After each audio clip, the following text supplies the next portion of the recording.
एक आदमी समुद्री दुर्घटना 10 दिन तक समुद्र में फंसा रहा। तभी उसने देखा कि दूर एक अकेला द्वीप दिखाई दे रहा है। उसने ताकत से लाइफ राफ्ट को खींचते हुए समुद्र तट पर पहुंचा। वह जल्दी जंगल की ओर दौड़ पड़ा। उसने आगे कुछ घास फूस की झोपड़ियां देखी, पर उसे कोई और व्यक्ति नहीं मिला।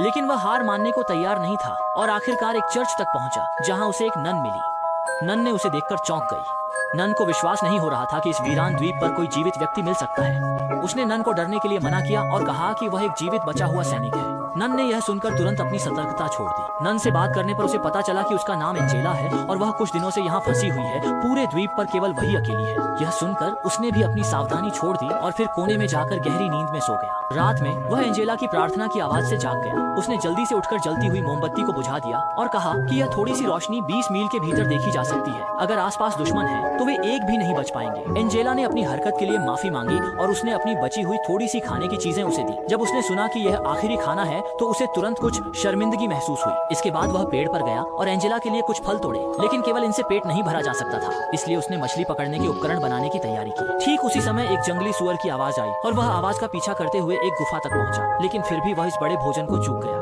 हालांकि यही गुफा बाद में दोनों की जान बचाएगी। इस समय बाहर एंजेला ने अचानक एक समुद्री कछुआ देखा और इस प्यारे दृश्य को देखकर उसे बहुत मजा आया। जब उसने ये बात कियांग को बताई तो कियांग को ऐसा लगा जैसे उसने एक स्वादिष्ट भोजन देखा।